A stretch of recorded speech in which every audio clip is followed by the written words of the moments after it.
Sergeant Babbage, thank God you're here because I got to tell you. Shut up. The way you're going, Mihalovich, I ought to have them reserve you a cell. You're such a kidder. Sergeant Babbage, this is a very dangerous area. Don't you get smart with me, you little prick. I will shit in you. E di uomini che ti son piaciuti. Via, via. Neanche questo tempo grigio, pieno di musica. E di uomini che ti son piaciuti. It's wonderful, it's wonderful, it's wonderful. Good luck, my baby, it's wonderful, it's wonderful, it's wonderful. Welcome everybody to the second episode of the Frostburg Film Society podcast. I want to apologize for the first episode. I had a sinus infection and was not feeling well, but hopefully this one will go a little smoother.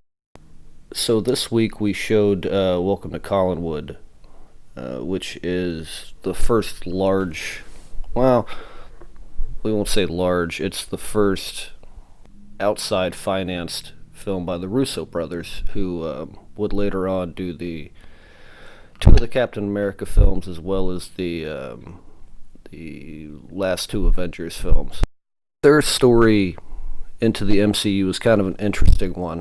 These aren't Hollywood guys. They were both born in Cleveland, Ohio. They both went to Case Western Reserve University, where Anthony Russo studied law, was following in his father's footsteps, and Joe was studying acting. They decided they wanted to make their first film, so they took student loan and credit cards and paid for their 1997 student film Pieces. What's interesting, Pieces is not available anywhere. I've never seen it. I've looked for it. It's just not available right now. But in 97 it did go to Slam Dance Film Festival, and that's sort of where their career officially kicked off. Steven Soderbergh was one of the people that saw it, and he was starting a company with George Clooney, and they were looking for, new talent to make films for them. And after seeing Pieces, they offered to finance a film for the Russo Brothers. And here we enter Welcome to Collinwood. It is a incredible ensemble cast, and keep in mind, this is Welcome to Collinwood came out in 2002. You've got, it's absolutely incredible, William H. Macy, Isaiah Washington, Sam Rockwell, Michael Jeter, Luis Gomez, Patricia Clark, George Clooney, Jennifer Espinato, Gabriella Union. It was actually a remake of the 1958 Italian film Big Deal on Madonna Street, which, there have been a million homages and remakes of the film, not quite as unique and original as the Russo Brothers' Welcome to Collinwood. There are scenes in it that are directly taken from Big Deal on Madonna Street. And if you've seen the two, this is one of those weird... I really love the inventiveness, and they even created words Bellini and so forth that were designed specifically for this film, and the cast is incredible, but the surprises are kind of ruined if you've seen the original, but it doesn't really matter. I stumbled on this years ago. I think it was on some movie channel. I can't even remember what movie channel it was, but kind of fell in love with it, and then I didn't realize until, within the past couple months that it was actually the Russo Brothers. Actually, I found out when I was putting this program together, kind of blown away that those guys went from this type of film, because there's nothing about Welcome to Collinwood that would lead you to believe that these guys were potential filmmakers for the MCU. But again, a great cast, great directing. I love the cinematography. I love a lot of the choices, the sort of dirt and grit of Cleveland, particularly at that time. And it was only budgeted for something like $8 to $12 million. It wasn't it sounds like a lot of money, but when you're making a film, particularly with this type of cast, it's really not much money, and it really does focus on the actors and their performances, and that's kind of really what sells it. And again, this was George Clooney and Steven Soderbergh produced this. This is how they got Clooney in it. Clooney did, I think they said his filming took place in 4 days. It eventually was distributed by Warner Brothers. It only brought in $4.6 million at the box office, which is a huge disappointment. Which is probably why generally when I show these films, I look for like the high quality Blu-ray. Welcome to Collinwood has only received a single DVD pressing in America, and that's what we showed. And I kind of felt it a little bit looking at it, because it wasn't as clean as a lot of the other prints that we showed. Even something like not to spoil it, but we'll be showing Blair Witch down the road, and the Blu-ray pressing of the Blair Witch Project looks much, much better than this DVD. It's it's not the best quality, but also I think that kind of adds charm to it, a little bit of the roughness, and you can really kind of see the love that those guys put into making it, which is the reason I really wanted to show it. And also it adds to this idea that I have that, like, the way that this stuff is portrayed is that it's like these people with these talents kind of fall out of the sky, and in reality it's a stepping stone. There's a series of things that you make and do, and eventually can possibly lead to something as massive as, Avengers Endgame and stuff. And this was kind of the first real stepping stone in the professional realm. Pieces was well received in '97, but like I said, you can't see it anywhere. It didn't go anywhere. And this is sort of the Kevin Smith of it all, right? These guys paid for their first student film through loans and credit cards, and they just so happened to strike a deal because of it with Soderbergh and Clooney's company. It's really remarkable to juxtapose the two together and look at the incredibly complex action sequences of the MCU films, particularly the ones they did, and then you go back and look at Welcome to Collinwood, and it's not even close. It doesn't even feel like it's made by the same filmmakers. And strangely enough, this is also the last film that Michael Jeter played before he passed away. Sam Rockwell and Michael Jeter did The Green Mile in '99 together, which, again, their performances in that film are unbelievable. Sam Rockwell played Billy the Kid, which is a guy they sprayed with the hose and put in the jacket, and really funny, but dark character. And Jeter played the fellow with the mouse, Mr. Jingles, which was another great role. Jeter passed a year after Welcome to Collinwood was released, and sadly, I don't know, it kind of feels like the film didn't necessarily reach any particular height. Sadly, this is sort of the final note for him. But he's had a storied career and a lot of amazing roles, a lot of amazing performances, a lot of successful roles. But it just is kind of a bummer that his last role while he was alive to be released was not successful. Obtained half, if not less, of its budget back at the box office, and it didn't particularly do well on home release or anything. As I was reading and doing the research on this, I was really sort of disheartened to see that, because Michael Jeter really is an incredible actor. It would have been nice for him to shrug the mortal coil on a high note. I think the thing that kept everybody laughing at the screening was Luis Gomez screaming repeatedly over and over again, "Your mother's a whore!" And then there's a funeral sequence later. Michael Jeter says, "Well, he had a hard life. His mother was a whore." It's just fantastic stuff. The focus of the film is a jewelry heist. What they in the film call a Malinsky, which is basically like a huge job that is going to be really profitable. And you've got this cast of characters coming together. William H. Macy's character, his wife is doing a year in prison because he can't afford $1,000 to bail her out.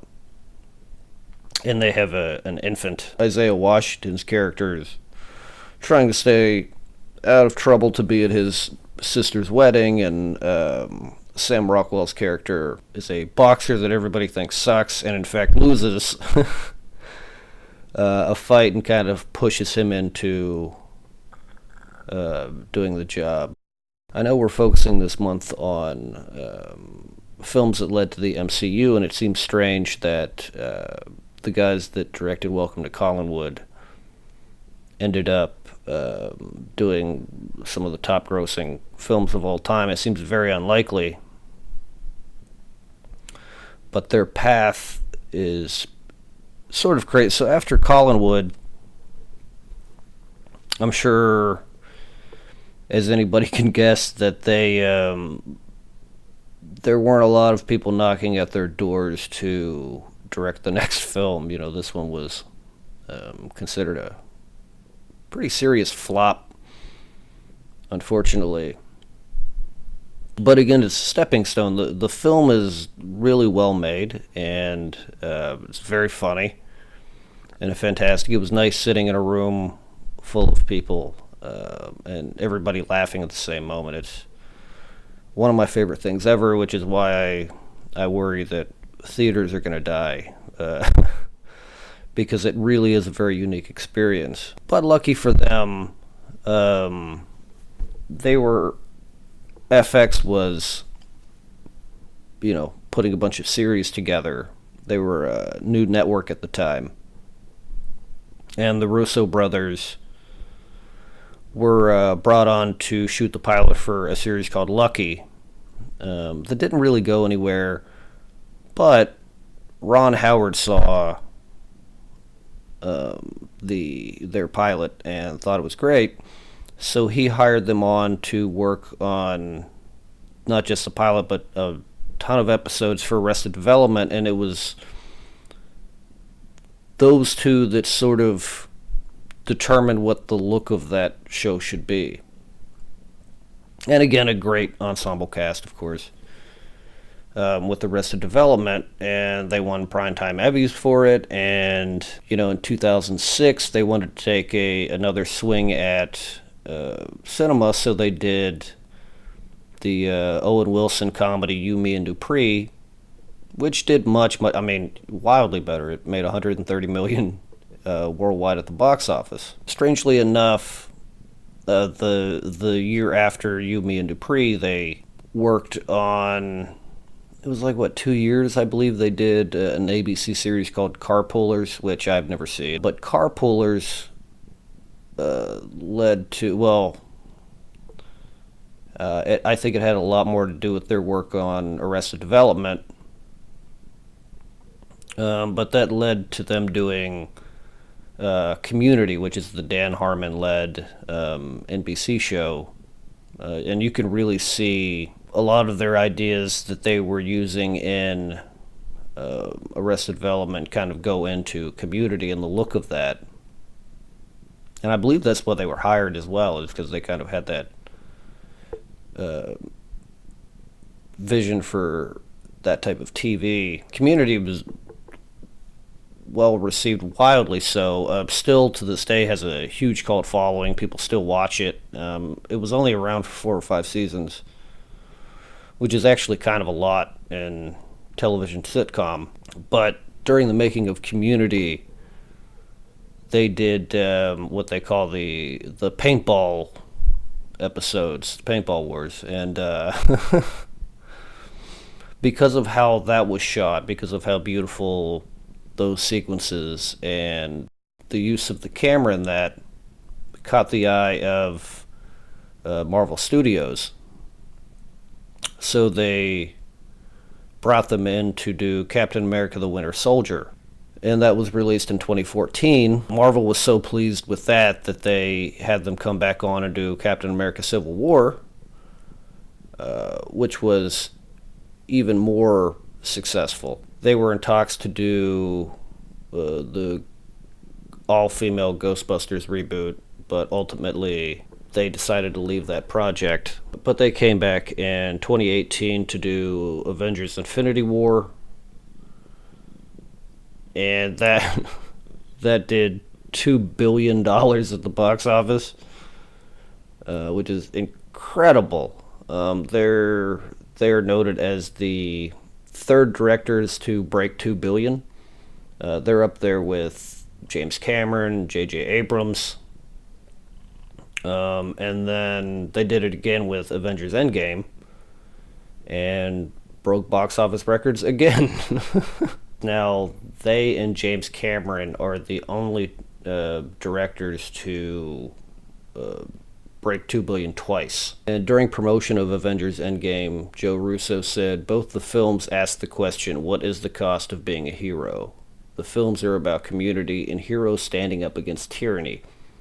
We certainly look at that as waves of nationalism sweeping the world," which is unbelievably fascinating. And also, an additional note on the MCU is the brothers went and did post-credit scenes for Ant-Man and mid-credit scenes for Captain Marvel, which explains a lot, right? It seems like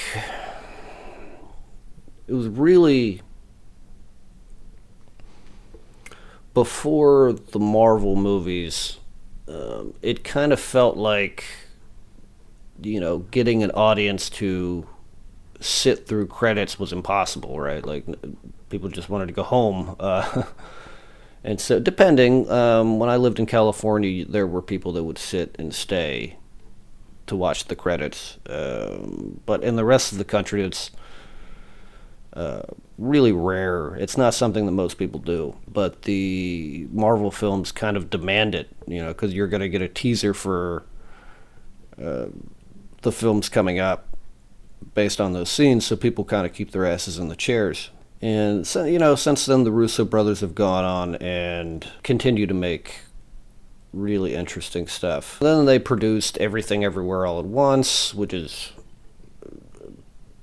unbelievably beautiful film that I've seen many times now because I'm kind of obsessed with it. So it's a really interesting thing to meditate on, right? Of like you got this unlikely pair from Cleveland, Ohio, that they seem so far removed from the Hollywood system, and yet they end up becoming guys in a very, very elite group that is only occupied by James Cameron, with how wildly successful the films they made are. And the debate can be, is it the properties themselves, which most certainly we live in an era that it's far less important now who's starring in it. Prior to the Marvel films, your leading man and lady had a lot to do with how well the film was financially going to do. It was a cult of personality, right? Which worked in a lot of ways and didn't in others. But now we live in an era which nobody, like, the idea of celebrity is still very present, but it's mutated in a very interesting way. And the success of these films, many people argue, has a lot more to do with the characters themselves. It's not Hemsworth that is bringing people into theaters. It's Thor, right? In the beginning of Marvel, Hugh Jackman as Wolverine was very appealing to people, and now it seems like Wolverine himself is more interesting.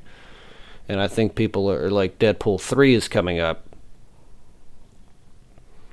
And Hugh Jackman is interesting, but it's Wolverine and Deadpool together that seems to be the most interesting idea. And I'm not sure if that's good or bad. I mean, I've heard actors say that it's bad, but that probably has more to do with their profile, perhaps, than it does the value of a film. And I'm not even sure what the value of these films are, truthfully. I'm very fascinated with where all of this is going for the MCU, and all I really care about at the end of the day is I love great movies. I love singular voices and unique viewpoints and diversity of those voices. I would rather have 300 small movies come out a year than 3 massive blockbusters. And blockbusters really aren't my thing, and this is not me putting down the MCU or comic book movies. I just kind of, again, see them all the same as like 20% are great, like 25% suck, and the rest of them are somewhere in the middle. Which is kind of standard for film overall. And you kind of see the MCU leaning into that idea because they keep pulling, the Russo Brothers are an interesting choice. Shane Black is an interesting choice.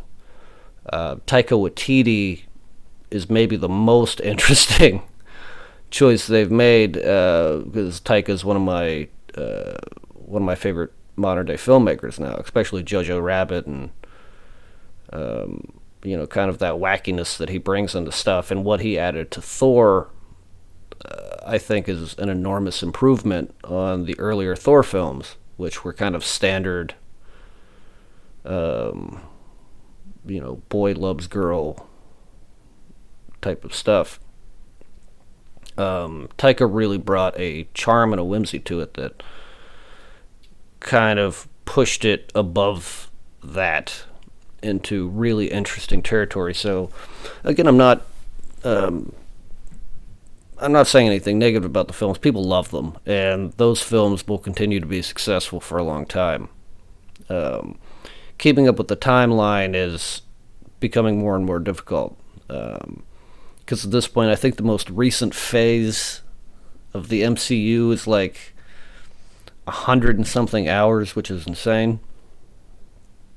And again, as a matter of taste, I watched a film last night that was like a $1.4 million budget, kind of a small horror film, and had a much greater time with it than a lot of the MCU stuff, which kind of seems basic in a lot of ways. It's really my one criticism of Captain America: Civil War is that I'm familiar with the comic books, and Civil War was a whole thing that took place over multiple titles for months and months of Marvel Comics, and they kind of condensed the whole thing down, it seemed like, into one film. And you lost a lot of the really interesting stuff. Now, of course, at the time that Civil War came out, the characters weren't all owned by Marvel Studios. But I believe they're all back now, especially when they acquired Fox. So, we're entering a kind of an interesting realm of this stuff. And they're making a lot of choices that are really interesting. But we'll see where that goes in the future. So a little bit of housekeeping before we get into what we're doing for the month of May. And a huge thanks to Donnie Carter and the Carter family for allowing us to use space here at the Gunter Hotel. Every other Monday we screen films in the speakeasy in the lower level of the hotel. If you'd like to join us, our screening started at about 6 p.m. We do an introduction at the beginning to kind of give a little bit of background, and then at the end we have a discussion. If anybody's into that, if not, you can feel free to leave. It's not a requirement to stay or anything. But we'd love to have conversation. Love to see everybody come out. This episode of the podcast comes out on the 24th. The following week kicks off May's theme, which is Maryland films. And these are films that are shot in the state of Maryland. I'm very, very excited about it because there's a lot of we're doing 3 screenings, and all 3 of them are awesome stuff. Our first film, which will be May 1st, is John Waters' Hairspray. And this is not to be confused with the version that came out, was it 10 years ago or something, that starred John Travolta. That was based on the Broadway musical. This is the original 1988 film. This is the last film John shot with Divine. This is also, I believe, the debut of Ricky Lake in film or television, for that matter. The entire thing is filmed in Baltimore, as all of John's films pretty much are. And I have a million things to say about John Waters. Huge John Waters fan. I've seen everything. I love his stuff, particularly his early stuff. Was a real beacon of freedom for me, I guess. It's not that I make stuff like John Waters, but he was kind of the first guy to show me that anything is possible. You could do anything in film. You can have a drag queen eat dog shit fresh out of the dog's ass, like in Pink Flamingos. You can have, a giant lobster rape a lady. You can have people eating vomit. You could do anything you want. It's his stuff, I always felt, was super ballsy, and Hairspray, for some reason, is given the nomenclature of the most mainstream John Waters film, and I disagree. It's rated PG. It's less harsh than a lot of his other stuff, but what he's doing within those parameters is really, really ballsy. Because again, remember in 1988, women that looked like real women were not really put in film, or if they were given sort of these shit roles. And John had them starring in his stuff, and Divine playing what he played. Divine was not transgendered and nothing like that. Divine was simply a gay man that John cast to dress this way. And there's a whole background to that is interesting and beautiful and tragic in terms of what his career was going to be and what he was gearing up to. He was finally getting to a place of happiness in his life that ends abruptly and tragically, and we will get into that in the next podcast and the discussions for the screening. So May 1st, we're doing Hairspray at 6 p.m. at the Gunter Speakeasy.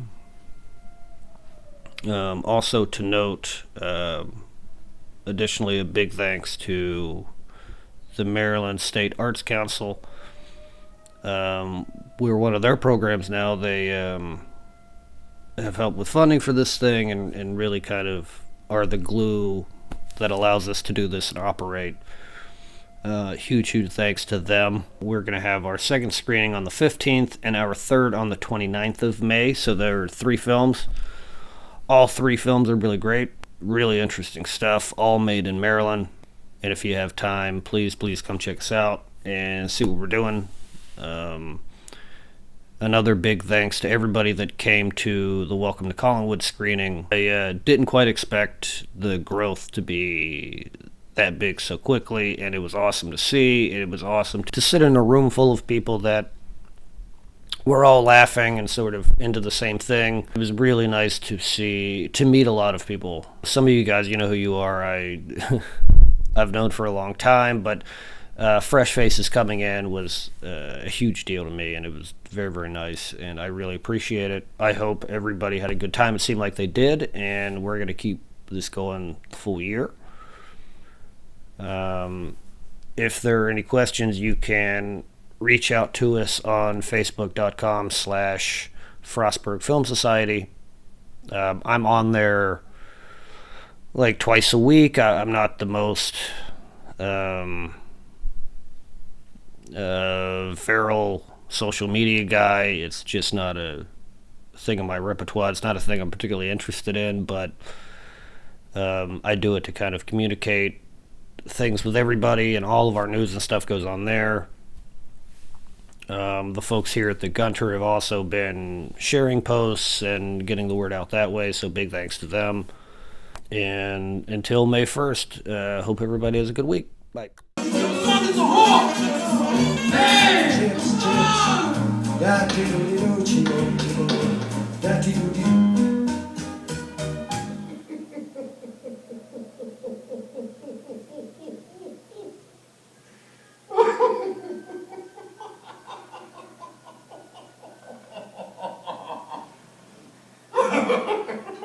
What's so fucking funny? They keep laughing at me and I'll kill you. No, I'm not laughing at you. I'm laughing at life. Well, life ain't funny, so quit it. No, listen to me. I'm going to tell you a secret. A secret so you can laugh too. Listen to me, you fool! I'm going to tell you something that will change your life.